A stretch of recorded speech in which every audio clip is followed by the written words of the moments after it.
Thanks for downloading a 3CR podcast. 3CR is an independent community radio station based in Melbourne, Australia. We need your financial support to keep going. Go to www.3cr.org.au for more information and to donate online. Now stay tuned for your 3CR podcast.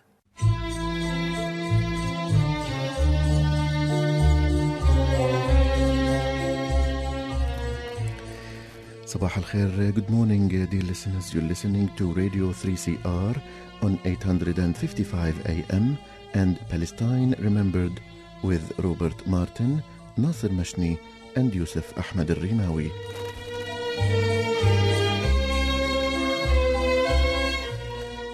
Palestine Remembered is Australia's only English language radio program that is totally dedicated to Palestine. We'd like to welcome those listening on 855 and those that will join us on podcast at 3cr.org.au.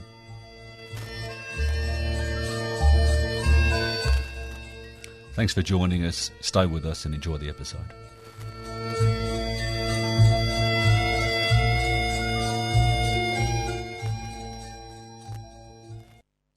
Good morning, Nasser. Yusuf, how you doing? I'm well. So another edition of Palestine Remembered. What do we have today, Nasser? Yusuf, I'm very excited. We're going to be joined by Amer Hlehel from Palestine, from Palestine, who is coming to perform in a play. And he's an actor and a director, and he's based in Haifa. He's written several plays, including Taha, which he'll be performing in July. He has performed in Aladdin's of the King of the Galilee, Judah and Behold, What a Story is All About. He's appeared in numerous productions, including Caliban in Shakespeare, The Tempest, in David Farr's production in the Royal Shakespeare Company. He has performed with Dr. Roberto Miranda in Death and the Maiden, as Yusuf is in I Am Yusuf and This Is My Brother. I mean, this man is, very well accomplished, and particularly in his film work, includes the Palestinian films Personal Affairs, The Idol, The Time That Remains, America, Man Without a Cell Phone, and the Golden Globe Award-winning Paradise Now. Well, without further delay, let's move on to our interview with Amer Hlehel from Haifa, Palestine. Amer, thanks for joining us today. Thank you for having me. No, pleasure. Amer, firstly, let's talk about your the fantastic efforts you had with your show Azza in Adelaide. It was very well received in the Fringe program over there. Yeah, actually, coming to Australia was for us is it's the second part of the world. It just you can't really expect any the reaction of people of your stories. So being with two shows, Azza and Taha in Adelaide, it was an amazing experience. It just a proof that the world is very small. And we live in a very, our global village is really tiny and small, and people are connected, and we can share our very local personal stories with others that that you think they don't know anything about you. And sometimes they don't know anything about you, but through theater and art and music, that people can really connect and be closer so it was an amazing experience, really. Well, fantastic. We loved it, we enjoyed it. The audience were very, very, very, very lovely and welcoming, and it was a warm visit. Well, the reality is that audiences the world over, and particularly in the West, are becoming more and more welcoming of A, Palestinian voices, and B, the Palestinian story, and it's a credit to artists like yourself, Amer, that this is the case. Now, you're coming to Melbourne July 10 to 14 at the Victorian Arts Centre. You're going at the Arts Centre Melbourne, July 10 to 14. Amer, you're going to be performing Taha, which is a play about Taha Muhammad Ali, a Palestinian who was born in 1931 and passed away in 2011, God rest his soul. Can you tell us about the play? Yeah, the play is, as you said, it's about Taha Muhammad Ali. Taha Muhammad Ali, he is a very unique voice of the Palestinian poetry. Taha Muhammad Ali started to write poetry when he was around 52. And he is not really he's not a scholar, he's not educated in schools. He left school when he was, I think, around 1948 during Al Nakba, and then he educated himself by himself. He taught himself literary, English, music, everything. And he started writing in when he was 52, around year 81, 82. So, and he's coming from a family that were in Safuri. Safuri is a very big village near Nazareth, and Safuri was destroyed in 48 during the Nakba. The family escaped. He was around 16, 17 years old, and they left to Lebanon. And then they went back to Nazareth, and he spent the rest of his life since the 50s, early 50s, until 2012 in Nazareth as a souvenir shop owner. And also in his late 50s, he started writing poetry. So the journey, the path of Taha's life is covering the Palestinian history, starting with the ending of the British mandate until today. And it's kind of the story of all the Palestinians who remained in Palestine after 48 Nakba. So it's a very personal story, but it's still a very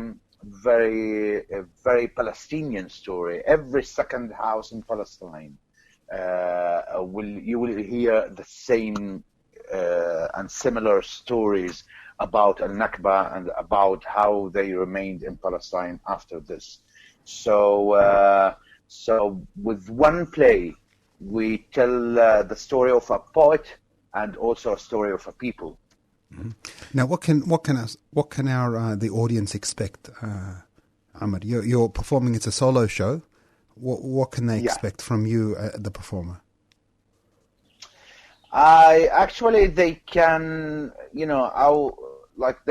they can be sure that I'll do my best during the show. Well, you're a professional, well regarded. So I think it's about truth. It's a true story. It's this kind of theater. It's that we fight on our truth. Mm-hmm. So that the audience, they follow a true story told with theatrical and artistic tools, and it's a one-man show, but it's also a one-man story, and I think what I think they will see, it's a story about loss, love, and hope.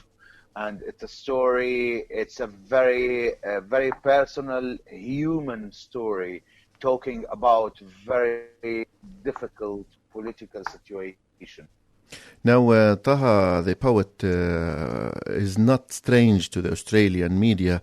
I was honored in 2010 to give the Arabic reading or recitals of some of his poetry on ABC's Poetica program, which is the most famous program in Australian radio on poetry. I want to ask you, Amer, about the message that you deliver in theatrical plays. What is one thing that you deliver in theatrical plays that you cannot in other forms of arts?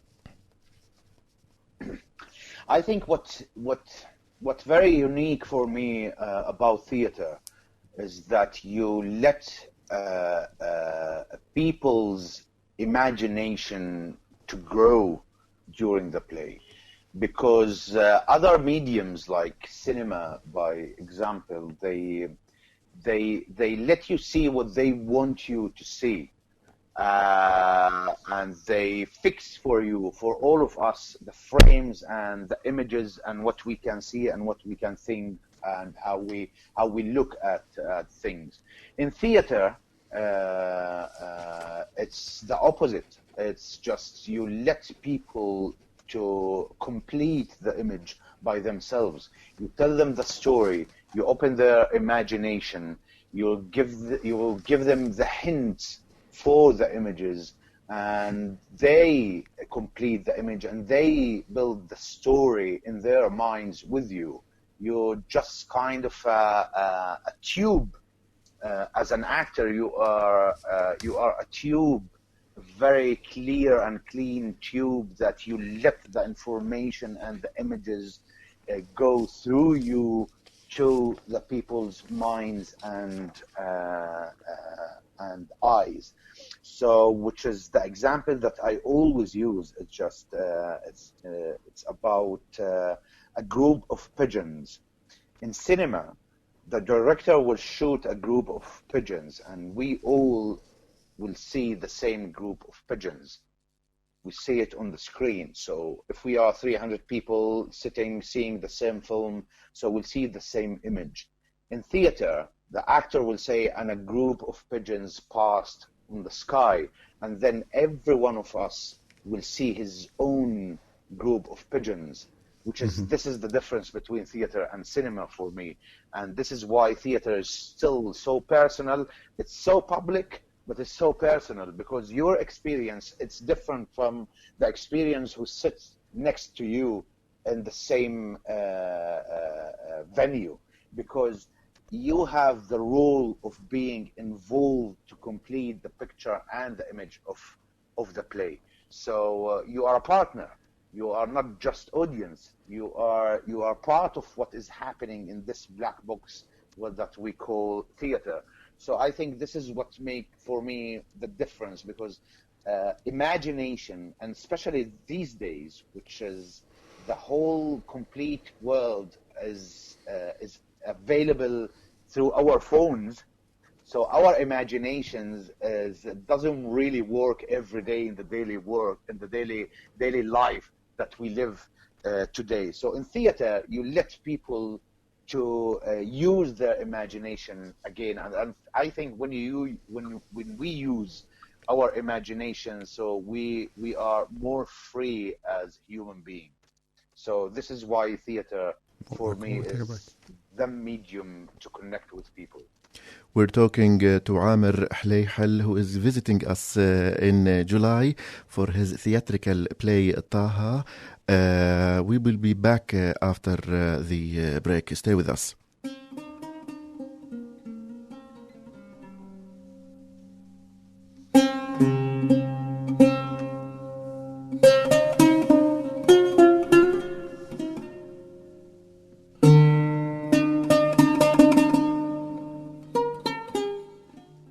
Revenge by Palestinian poet Taha Muhammad Ali. At times I wish I could meet in a duel the man who killed my father and raised our home, expelling me into a narrow country. And if he killed me, I'd rest at last. And if I were ready, I would take my revenge.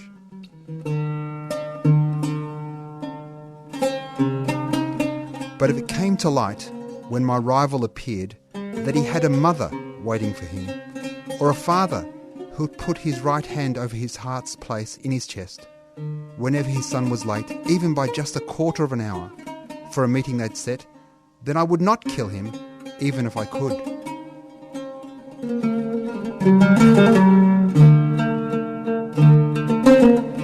Likewise, I would not murder him if it were soon made clear that he had brothers or sisters who loved him and constantly longed to see him.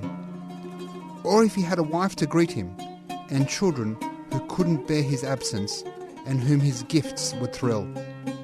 Or if he had friends or companions, neighbours he knew, or allies from prison or hospital, or classmates from his school, asking about him and sending him regards.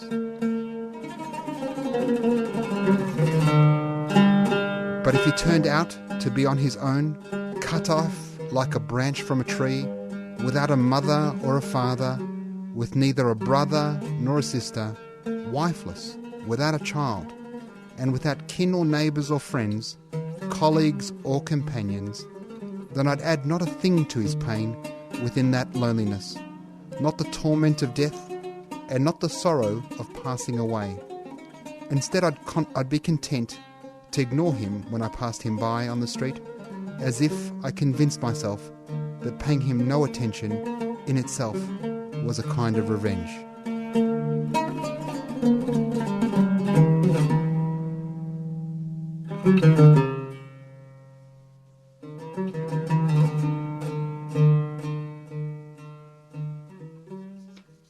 You're listening to Palestine Remembered on 855 AM and 3cr.org.au/podcasts. And thanks again for joining us, Amer. Amer will be joining us in Melbourne, July 10 to 14, performing at the Arts Centre in Melbourne, July 10 to 14, the play Taha. And listeners to Palestine Remembered can use the code Taha for $40 tickets. Otherwise, and we look forward to seeing you. So Saturday, July 14 at 2 p.m. there's a matinee. Otherwise, there's evening shows at 7:30 p.m. July 10, 11, 12, 13 and 14. Now, Amer, you're a Palestinian, as both Yusuf and I are, and each of us has a unique Nakba story. Can you tell us, your Nakba story? Can you share that with us? Actually, my story is very similar to Taha's story, because my grandfather passed almost the same journey of Taha, and we are a family. We are coming from a village called Qadita in north of Palestine, and in 28th of October 1948, the Israelis attacked the village, and they destroyed the village, and all the people of the village fled to Lebanon, most of them to Lebanon, and some they fled to Jordan and Syria. And then some of the people, which is my grandfather was amongst them, they snuck back to Palestine during, I think, the year of 1950. And they started their lives again in new villages close to their original homes, and he couldn't go back to his village again, and we couldn't go back. We were still not allowed to go into the area of our village, Qadita.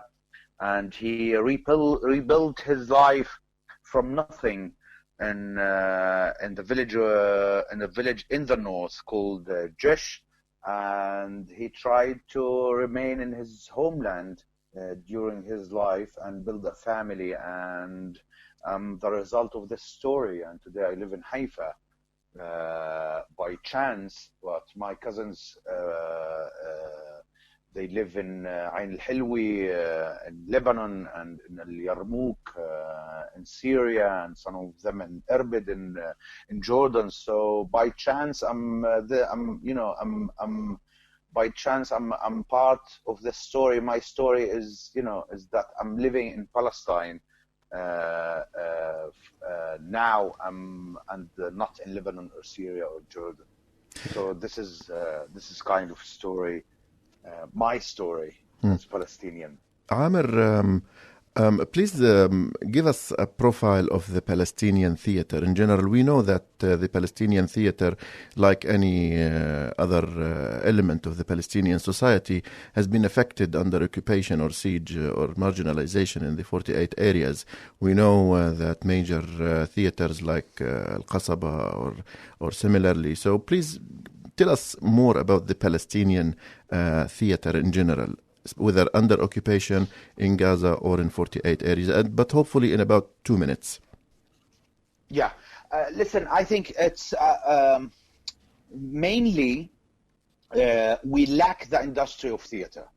Like there is no industry of, there's no movement of making theater at all. And this is because of the occupation. This is because you don't rule the land anymore, and you fight on your basics every day, and you are not, and people are really busy from taking care of theater. So we lack the industry. So what the occupation could control the money, they could control the sources. So you can't really make a scene of theater as people can do in Melbourne or in London or in anywhere else in a normal kind life in the world. But what they can't do for the Palestinian art of theater is preventing people from doing art. And to do good art, you don't need the industry. You need the good tools, and you need to be professional, and you need to have that desire, and you need to be open, so you can do good theater and art even if you are under occupation. So the scene is mixed, industry-wise, money-wise. So poor scene. It's just something that big major theaters are closed today. Al Midan Theater in Haifa, Al Qasabi Theater in Ramallah. But on the other hand, a lot of people, Palestinian artists and actors and directors, they do great stuff that traveling around the world, and they are part of many international important projects around the world, and we do very well on the other hand, because we believe that good art doesn't need just the money, it needs the soul to do it. So this is kind of how I see the picture of the Palestinian theater. Fantastic. Thanks, Amer. Again, listeners, if you want to see Amer, he'll be here July 10 to 14 performing Taha at the Arts Centre in Melbourne. And if you go to their website, Arts Centre Melbourne, you'll be able to book. Remember, use the code Taha for discount tickets, care of Palestine Remembered. Once again, thanks so much for joining us, Amer, and we look forward to seeing you in a couple of weeks. Thank you very much for having me, and I'm looking forward to meet the people in Melbourne. I'm so excited about it.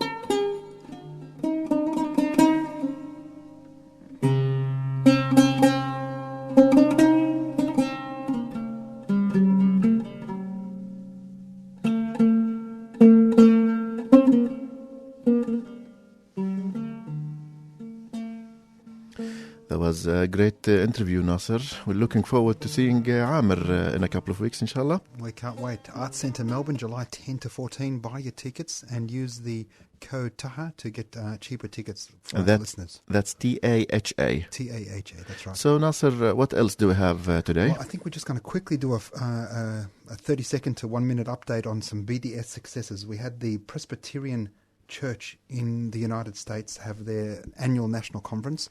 And last year, the BDS motions were just narrowly defeated. But this year, overwhelmingly, over a dozen Palestinian pro-Palestinian resolutions were voted in.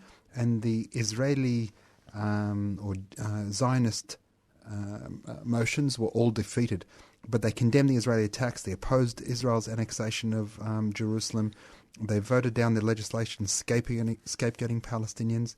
They affirmed the right of Palestinians to boycott in the BDS campaign. They stood firmly in solidarity with Palestinian churches. And they challenged the U.S. State Department with regards to the move of the embassy to Jerusalem. We had Argentina cancel a friendly match in Israel. Shakira cancelled a concert. Dozens of UK bands joined the cultural boycott, where the Lord Mayor of Dublin called for a boycott of Eurovision. 11 artists and directors withdrew from the Tel Aviv International LGBT Film Festival. Artists for Palestine UK, that 800 artists signed that. And Rita Ores, she cancelled a concert, she said, citing health, although she's performing 2 days before and 4 days later, so I'm not sure much how there.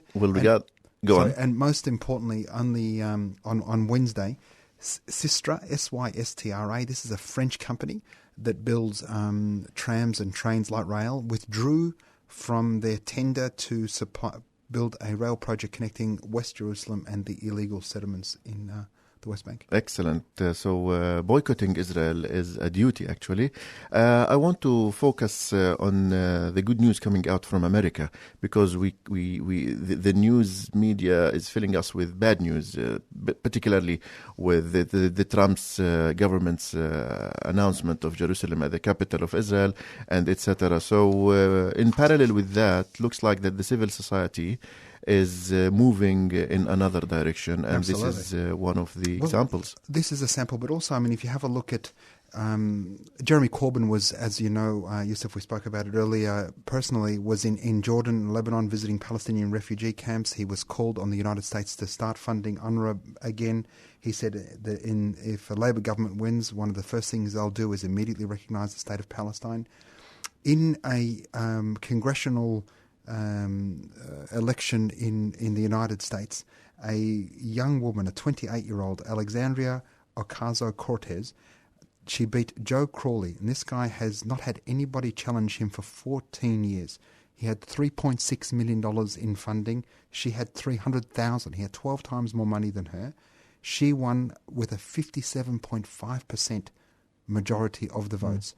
And during the opening of the Israeli embassy, as you remember in the marches, Yusuf and our listeners, of course, the massacre that occurred only 60 kilometres away, she tweeted, "This is a massacre. I hope my peers have the moral courage to call it such. No state or entity is absolved of mass shooting of protesters. There is no justification. Palestinian people deserve basic human dignity as anyone else. Democrats can't be silent about this anymore." Now, this is in the state of New York, in the Bronx. I mean, for the stronghold of the pro-Israeli lobby historically. And she's now going to be running against a Republican in a traditionally Democrat sort of area. And if she wins, she'll become the youngest woman ever elected to Congress, and elected to Congress after tweeting such a pro-Palestinian thing. I think, the tide is slowly turning. It's shifting, definitely. Yeah. So now, Nasser, in 2.5 minutes, there is also another point we want to touch on, I think. Well, we've had The Guardian reported on trips of our senators and MPs overseas in their declaration of interests.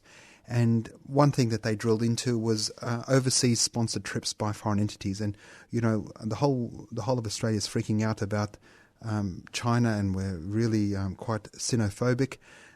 Pauline Hanson said, we're being swamped.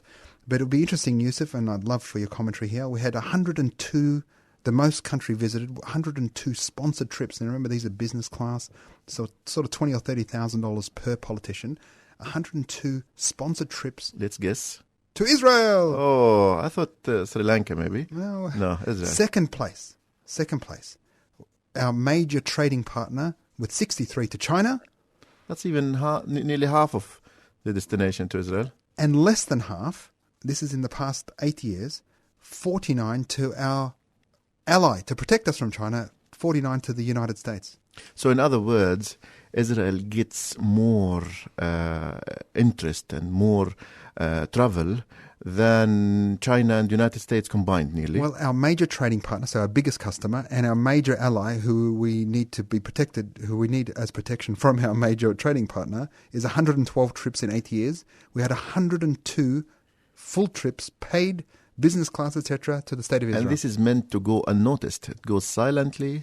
And we know that this is one of the tools of the Israeli lobby to pay for MPs and congressmen to visit Israel and to see the country that turned the desert bloom, and of course avoiding or preventing them from seeing the reality. Oh no, I've heard that in fact part of the Israeli sponsored trips is they do get to go to Palestine. They spend 8 days there, and for about an hour they drive them through Ramallah. But can I hear on this point? I saw the itinerary of Deakin University's in-country program of Middle East Middle East studies students.